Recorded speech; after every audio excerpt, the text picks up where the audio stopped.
سارا راستہ خاموشی سے گردن موڑے کھڑکی سے باہر دیکھتی رہی۔ اس کی لمبی سراہی مانند سنہری گردن اونچی پونی ٹیل کے باعث پیچھے سے بھی چھلکتی تھی اور اسے ایکسرا ممتاز بناتی تھی۔ بس کے رکنے سے قبل اس نے بیگ میں سے پاکٹ مرر نکال کر دیکھا اور پھر کچھ سوچ کر متورم سوجی آنکھوں کو چھپانے کے لیے گہرا کاجل ڈال دیا۔ محمل تم اتنا کاجل مت لالا کرو، مائنڈ مت کرنا، پر تمہاری آنکھیں بالکل گولڈن ہیں اور کاجل میں بالکل بلی کی طرح لگتی ہیں، you know cat woman. Nadia دیکھ کر ہنس کر بولی، اور مجھے بلیاں بالکل پسند نہیں، کھاؤ گی؟ اس نے ہاتھ میں پکڑا چپس کا پیکٹ بڑھایا۔ محمل نے خاموش نگاہ اس پر ڈالی اور نو تھینکس کہہ کر خاموشی سے سر جھکائے اپنی کتاب میں کچھ لکھنے لگی۔ سر جھکانے سے اس کی اونچی پونی ٹیل مزید اوپر اٹھ جاتی اور بھورے بال گردن پر دکھائی دیتے۔ مائی پلیزر۔ نادیہ نے شانے اچکا کر پیکٹ واپس لے لیا۔ وہ خاموشی سے سر جھکائے کچھ لکھتی رہی۔ وہ لائبریری میں نادیہ کو کل تائی کے انکار والی بات بتانے آئی تھی، مگر اس کا طنز سن کر دل ایک دم سے ٹوٹ گیا۔ بس چٹکی بھر میں اس نے محمل کی خوبصورت بادامی سنہری آنکھوں کو بلی سے مشابہت دے دی تھی، شاید اس لیے کہ عام سی صورت والی نادیہ جب محمل کے ساتھ چل رہی ہوتی تو بہت سے سر موڑ کر محمل کو ستائشی نظروں سے دیکھتے۔ دراز قد، اسمارٹ لمبی گردن اور اونچی سنہری پونی ٹیل، وہ لڑکی جس کی آنکھیں دھوپ میں اور بھی زیادہ چمکتی تھیں، پورے کالج میں پاپولر تھی۔ ایسے میں جب کاجل ڈال کر مزید خوبصورت دکھتی تو نادیہ سے کبھی کبھار برداشت نہ ہوتا، وہ ویسا ضرور کچھ کہہ دیتی جس سے محمل کا دل ٹوٹ جاتا۔ اب بھی وہ نادیہ اپنی بیسٹ فرینڈ کے پاس رونے آئی تھی، مگر نادیہ کے پاس پہلے اس کے دکھ سننے کی فرصت نہ تھی۔ وہ مسلسل اپنے کام میں مگن تھی اور جب ذرا دیر کو فارغ ہوئی تو اس کا دل پھر کچھ ایسا توڑا کہ وہ کچھ کہہ ہی نہ سکی۔ ہاں تم کچھ بتا رہی تھی؟ وہ چپس کا پیکٹ کتاب کی اوٹ میں لیے مسلسل چپس نکال کر کتر رہی تھی۔ تائی اماں کی کوئی بات تھی شاید؟ نہیں کوئی بات نہیں تھی۔ اچھا مجھے لگا نہیں غلط لگا تمہیں، میں چلتی ہوں، زارا سے کچھ کام ہے مجھے۔ وہ مصروف سی کتابیں اٹھائے باہر نکل گئی۔ اگلے 2 دن یوں ہی محمل سے گزر گئے۔ پریشانی، مایوسی، دکھ، نا امیدی، وہ ہر طرح کے منفی خیالات میں گھری ہوئی تھی۔ یوں لگتا تھا جیسے دنیا سے رنگ ہی ختم ہو گئے ہوں، سب کچھ پھیکا پھیکا سا تھا اور دل کا باغ ویران، اجڑا ہوا۔ پھر اچانک تیسرے دن وہ سیاہ فام لڑکی آ گئی۔ اس نے دور سے اسے بینچ پہ بیٹھے دیکھا تو یکدم غصے کی ایک لہر اس کے اندر اٹھی۔ وہ تیز تیز چلتی اس کے قریب آئی۔ تم 2 دن سے کہاں تھی؟ سیاہ فام لڑکی نے سر اٹھایا، بہت غصے سے اسے دیکھ رہی تھی۔ میرا کچھ کام تھا۔ تمہیں اپنا انتظار کروانے میں مزہ آتا ہے؟ تمہیں لگتا تھا میں تمہاری مدد کے بغیر مر جاؤں گی؟ ہاں، حالانکہ ایسے نہیں ہوگا۔ تم توجہ لینے کے لیے ایسے کرتی ہو جس سے دوسرا تمہاری طرف کھینچا چلا ہے، مگر مجھے تمہاری بالکل ضرورت نہیں ہے اور نہ مجھے تمہاری پرواہ ہے۔ مجھے کتاب کی بھی ضرورت نہیں ہے، میں نہیں مری تمہاری مدد کے بغیر۔ دیکھ لو میں زندہ ہوں۔ تیز تیز بولتے وہ ہانپنے لگی تھی۔ سیاہ فام لڑکی ذرا سی مسکرائی۔ تو تم میرا انتظار کر رہی تھی؟ نہیں ہرگز نہیں۔ وہ 2 قدم پیچھے ہٹی۔ تم شاید بلند آواز میں اپنے دل کی بات کو جھٹلا رہی ہو۔ اگر ایسا ہے تو مت کرو، اپنی دل کی سنو، وہ تمہیں کچھ کہہ رہا ہے۔ مجھے ڈکٹیٹ مت کرو، میں اپنا اچھا برا خوب سمجھتی ہوں۔ تو میرے ساتھ امید افزا بات کر کے اپنی کتاب بیچنا چاہتی ہو، میں خوب سمجھتی ہوں تمہارا مقصد، مگر یاد رکھنا میں تم سے یہ کتاب ہرگز نہیں خریدوں گی، نہ ہی میں تمہیں یہ بیچ رہی ہوں، لیکن ایک دن ضرور ایسا آئے گا تم خود مجھ سے یہ کتاب مانگنے آؤ گی اور تب میں تمہیں فوراً تھما دوں گی۔ ابھی تم سفر کے آغاز میں ہو اور جب تم تھکو گی تو اس کتاب کے پیچھے آؤ گے۔ مجھے تمہاری کسی بات کا برا نہیں لگا، مجھے بس تمہارے تھکنے کا انتظار ہے۔ جاؤ تمہاری بس آ گئی۔ اس وقت تو وہ غصے سے پلٹ گئی، مگر پھر سارا دن یہ سوچتی رہی کہ اس کو اس سیاہ فام لڑکی کو دیکھ کر اتنا غصہ کیوں آیا، وہ کیا لگتی تھی اس کی، اس نے کیا بگاڑا تھا اس کا، اور اسے غصہ کس بات کا تھا۔ یوں انجانے لوگوں کے ساتھ اس طرح سلوک تو محمل کبھی نہ کرتی تھی، پھر اب کیوں؟ ندامت و شرمندگی کے احساس نے اسے سارا دن جکڑے رکھا۔ وہ کچن کے سارے کام بے دلی سے نپٹا رہی تھی، پڑھائی بھی ٹھیک سے نہ کر سکی، پیپرز ہو رہے تھے، اب بھی اس کے پاس پڑھنے کو بہت کچھ تھا، مگر سارا دن احساس جرم اسے اندر سے کچوکے لگاتا رہا۔ اور رات کو جب اچانک رضیہ پھپھو کی آمد کا شور اٹھا تو وہ بہت بے دلی کے ساتھ ڈرائنگ روم میں آئی۔ فائقہ آج کل سارا دن میرے ساتھ کچن میں لگی رہتی ہے، میں تو منع کرتی ہوں مگر مجال ہے یہ مجھے کسی کام کو ہاتھ لگانے دے۔ آج بھی پڈنگ بنائی تھی، کہہ رہی تھی سارے ماموں شوق سے کھاتے ہیں، انہیں دے آؤں۔ میں نے کہا خود ہی دے آؤ ماموں، تمہیں تو جان ہے میری بچی کی۔ اور سب ٹھیک ہے گھر میں؟ فواد کہاں ہے، نظر نہیں آ رہا۔ مہتاب تائی کے ہمراہ اندر آتی رضیہ پھپھو نے بات کے اختتام پر ادھر ادھر نظر دوڑائی۔ آیا مگر محمل پر نظر پڑی تو چہرے پر ناگواری کے تاثرات چھا گئے، شاید اس بات پر کہ ان کی آخری بات پر وہ استہزاء یا مسکرائی تھی۔ لڑکی کوئی کام کاج بھی ہے کہ نہیں تجھے؟ جب دیکھو بھاگتی پھرتی ہے ادھر ادھر۔ میری بھابھی کا جگرا ہے جو مفخوروں کو ٹکا رکھا ہے گھر میں، ورنہ میں ہوتی تو انہیں ان کی مسکراہٹ تپا گئی تھی، جیسے چوری پکڑی گئی ہو، سو بگڑ کر کہتی بڑے صوفے پہ بیٹھ گئی۔ فائقہ بھی ٹرے پکڑے جس میں 2 ڈونگے تھے چلی آ رہی تھی۔ فیشن کے مطابق شارٹ شرٹ کے نیچے ٹراؤزر اور لمبے بال کھلے تھے جن میں چوٹی کے بل صاف نظر آ رہے تھے۔ وہ سدرا کی طرح خوب میک اپ کرتی تھی اور اس طرح شاید ذرا قبل قبول لگ جاتی اگر وہ گہنے مسکارے اور آئی میک اپ کے اوپر وہ سیاہ فام والا چشمہ نہ لگاتی تو۔ یہ کہاں رکھوں مومانی جان؟ رک کر مدہم انداز میں پوچھا، ورنہ یہی فائقہ تھی جو کچھ عرصہ پہلے بے ہنگم شور کیا کرتی تھی۔ کچن میں رکھ دو، بلکہ محمل تم لے جاؤ۔ لائیے۔ محمل آگے بڑھی تو فائقہ نے قدر تذبذب سے ماں کو دیکھا۔ دے دیں فائقہ باجی، فواد بھائی تو ویسے بھی ابھی آفس سے نہیں آئے، پھپھو پوچھ رہی تھی ابھی ان کا۔ وہ بے نیازی سے کہہ کر ٹرے لے کر کچن میں رکھ آئی۔ فواد ابھی تک نہیں آیا؟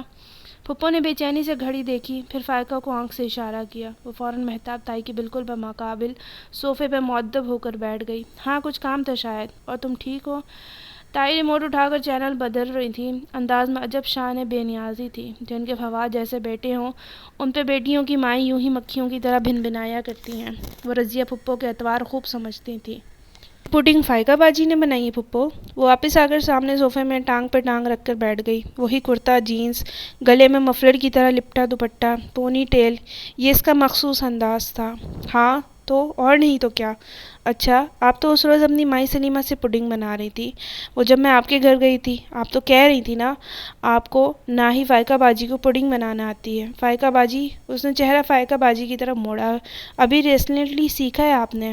ہاں ہاں میرے ساتھ آج کل سب کچھ سیکھ رہی ہے، بیٹھ کر مفت روٹیاں نہیں توڑتی، پھپھو چمک کر بولی۔ تائی مہتاب ریموٹ پکڑے چینل بدل رہی تھی، چہرے پر البتہ واضح بیزاری چھائی تھی۔ اور آپ نے کس سے سیکھی ہے؟ اپنی مائی سے؟ زیادہ زبان نہیں چلنے لگی تیری محمل؟ یہ تو میری بھابھی کا حوصلہ ہے کہ تمہیں برداشت کرتی ہے، ان کی جگہ میں ہوتی تو 2 دن میں گھر سے باہر نکال دیتی۔ ان کی جگہ آپ کیسے ہو سکتی تھی پھپھو؟ دوسروں کے پیسوں پر عیش کرنا ایک آرٹ ہوتا ہے اور یہ ہر کسی کو نہیں آتا نا۔ شٹ اپ محمل! تائی نے غصے سے ریموٹ رکھا۔ زیادہ بک بک کی تو ٹانگیں توڑ کر رکھ دوں گی۔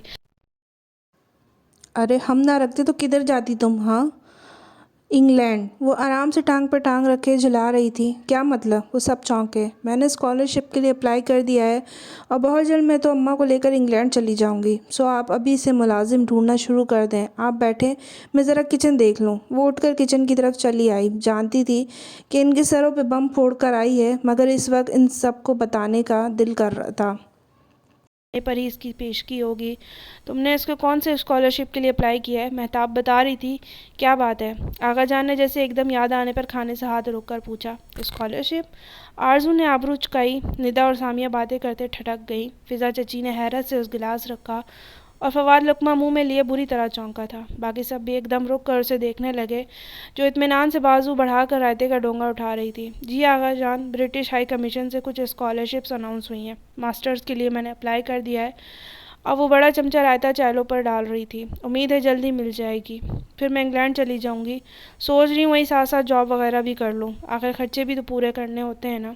چمچہ چاولوں میں ہلاتے رائتا مکس کرتے اس نے لاپرواہی سے اطلاع دی، اور اسے لگا تھا ابھی گھر میں طوفان کھڑا ہو جائے گا، مگر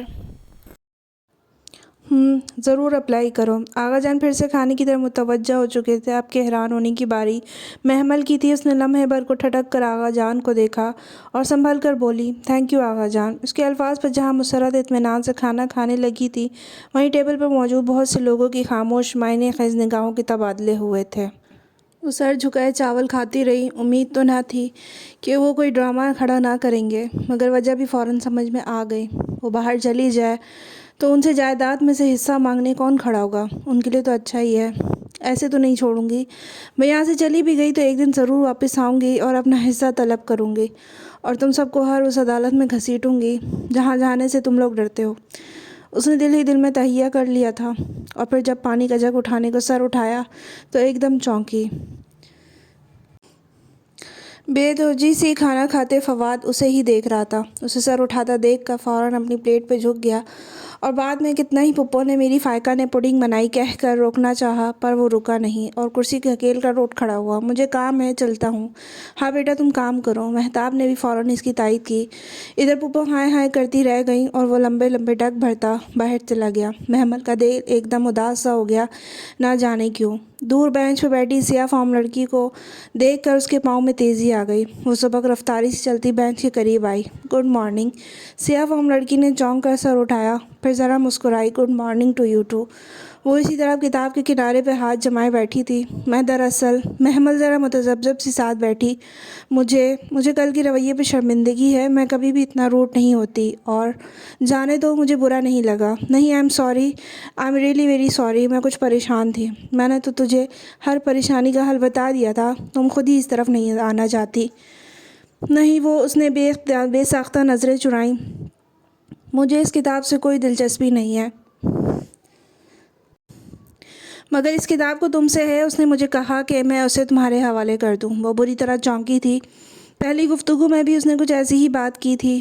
یہ کتاب مجھے جانتی ہے، 100% جانتی ہے۔ تمہاری زندگی کی ساری کہانی اس میں لکھی ہے، گزرے واقعات اور آنے والے حالات۔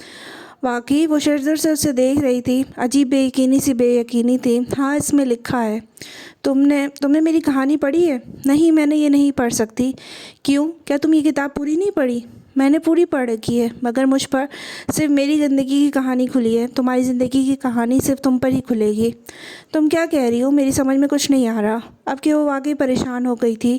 آ جائے گی، ہر بات سمجھ میں آ جائے گی، بس تھوڑا وقت لگے گا۔ وہ اسے دیکھ کر رہ گئی۔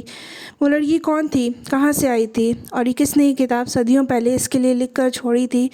کچھ سمجھ میں نہ آتا تھا۔ بس کا ہارن بجا تو وہ چونکی، پھر بنا کچھ کہے وہ اٹھ کھڑی ہوئی۔ سیاہ فام لڑکی مسکراتے ہوئے اسے بس میں سوار ہوتے دیکھ رہی تھی۔ فواد کو چائے کمرے میں دیا اور محمل تم ٹرالی لان میں لے آؤ، تائی مہتاب نے اپنی ازلی بے نیازی سے کہہ کر پلٹ گئی تو ٹرالی سیٹ کرتی محمل کسی خیال سے چونکی۔ فواد کی ٹرے الگ سیٹ کر دو محمل، میں دے آؤں گی، تم ٹرالی باہر دے آؤ۔ میں نہیں دے کر آ رہی ٹرالی، تنگ آ گئی ہوں میں ان ذلیل لوگوں کے سامنے۔ اچھا چپ کرو۔ مسرت بوکھلا کر آگے بڑھی اور ٹرالی کا کنارہ تھام لیا۔ میں لے جاتی ہوں، تم فواد کو چائے دے آؤ۔ اور یہی تو وہ چاہتی تھی۔ سوشان نے اچکا کر لاپرواہی سے ٹرے سیٹ کی اور پھر سے اٹھا کر دھپ دھپ کرتی سیڑھیاں چڑھتی گئی۔ فواد بھائی، اس نے دروازے پہ ہلکا سا نوک کیا۔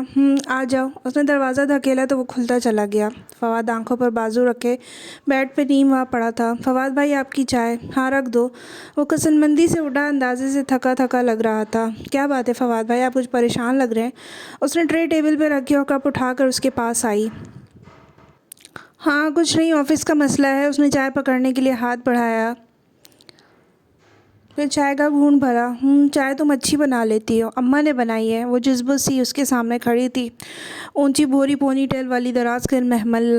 لائی تو تم ہو، ذائقہ ہے تمہارے ہاتھ میں۔ اچھا، وہ مسکرا دی۔ اور یہ انگلینڈ جانے کا کیا سین ہے؟ میں آگے پڑھنا چاہتی ہوں۔ وہ سر جھکائے کھڑی انگلیاں مروڑ رہی تھی۔ مگر تم جاب کرنے کا کہہ رہی تھی، مجھے یہ بات اچھی نہیں لگی۔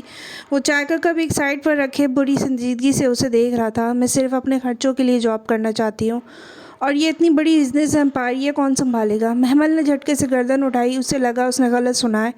Business empire? ہاں، تم اس کے آنرز میں ہو، کیا تمہارا فرض نہیں ہے تم اپنے ابا کے بزنس پہ بھی دھیان دو؟ آخر کبھی نہ کبھی تمہیں یہ سب سنبھالنا ہے۔ جی؟ وہ بے یقینی سے اسے دیکھ رہی تھی۔ اتنی حیران کیوں ہو محمل؟ وہ اٹھ کر اس کے سامنے آ کھڑا ہوا۔ محمل نے دیکھا وہ اس سے خاصا لمبا تھا۔ میں پتہ نہیں، کیا تم یہ سب نہیں سنبھالنا چاہتی؟ میں سنبھالنا چاہتی ہوں، مگر کیسے؟